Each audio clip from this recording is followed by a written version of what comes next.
کچھ لوگ ایسے ہوتے ہیں کہ وہ مطلب کہ طرز ترنم نہیں آتا تو وہ یوں سوچتے ہیں کہ ہمیں تو نعت پڑھنا نہیں آتا، کیسے پڑھیں؟ ہمیں تو نعت ہماری آواز اچھی نہیں، کیسے پڑھیں؟ نہیں،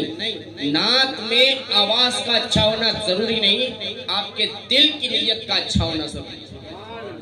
دل کی نیت کا اچھا ہونا ضروری ہے۔ میں نے ایک بات پہلے کسی محفل میں عرض کی تھی اور وہی بات میں مختصر میں بس کر کے اپنی گفتگو کو مکمل کر دوں۔ حضور صلی اللہ علیہ وسلم کے روزہ اقدس پر آپ کے ظاہری وصال کے بعد روزہ رسول کے سامنے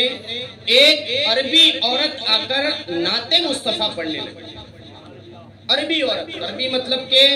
رسول اللہ کی خود کی زبان جو تھی وہ عربی تھی۔ اللہ کو عربی زبان سب سے پیاری ہے اور وہ عربی میں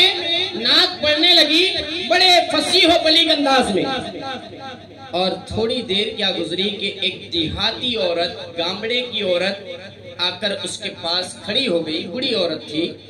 اور وہ آ کر وہ جب سن رہی تھی کہ یہ عربی عورت نعت پڑھ رہی ہے، بڑا فصیح و بلیغ لہجہ ہے، انداز ہے، الفاظ بڑے خوبصورت ہیں، عربی میں پڑھ رہی ہے، اور وہ بڑھیا آ کر وہ بھی نعت پڑھنا چاہتی تھی، لیکن جب پڑھنا چاہتی تھی لیکن اس نے یہ سوچا، دیکھیں توجہ سے سنیے گا، زیادہ وقت نہیں لوں گا، حضور کا ہمیں خطاب اور ملفوظات سننے بھی ہیں اور آپ سے کچھ سیکھ بھی حاصل کرنی ہے، اس لیے میں زیادہ وقت آپ کو، مجھے معلوم ہے کہ آپ انتظار میں ہیں، لیکن یہ عشق کی داستان ہے، بات آئی تو میں عرض کر دیتا ہوں کہ وہ دیہاتی عورت یوں سوچنے لگی کہ یار میں بھی آئی حضور کی بارگاہ میں، لیکن یہ عورت تو فصیح و بلیغ عربی میں نعت پڑھ رہی ہے،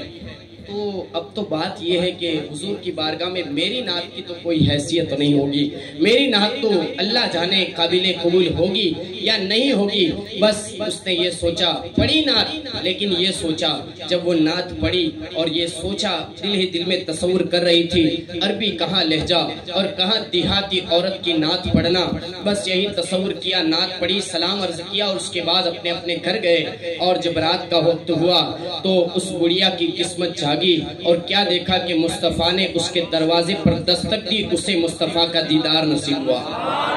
مصطفیٰ کا دیدار نصیب ہوا۔ اور اس کے بعد محفل لگی ہوئی تھی، بزرگوں نے بیان کیا ہے، صوفیاء نے، کہ جیسے ہی محفل لگی ہوئی تھی نا تو اس میں عورتیں تھی، مرد تھی، عشاق تھے، سارے لوگ تھے، لیکن جب محفل لگی ہوئی تھی اور بات چلی نعت کی کہ آج نعتیں بہت عاشقوں نے پڑھی، یا رسول اللہ ان میں سے سب سے اچھی نعت کس کی تھی؟ جب یہ بات ہوئی تو اب گڑیا بھی ایک کونے میں بیٹھی تھی جس نے نعت پڑھی۔ جب گڑیا ایک کونے میں بیٹھی تھی تو اس نے پھر سوچا کہ شاید وہ عربی لہجے میں جو پڑھ رہی تھی نا خوبصورت انداز میں، شاید حضور اس کا نام ضرور دیں گے،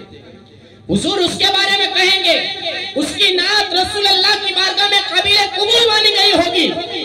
بس اتنا سوچ رہی تھی، میرے آقا نے ایک نظر ڈالی اور جو بڑھیا دیہات سے آئی تھی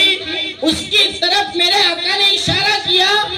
اور کہا کہ یہ جو دیہات کی بڑھیا بیٹھی ہے اس کا نعت پڑھنا آج مجھے سب سے زیادہ اچھا لگا، اس بڑھیا کا نعت پڑھنا اچھا لگا۔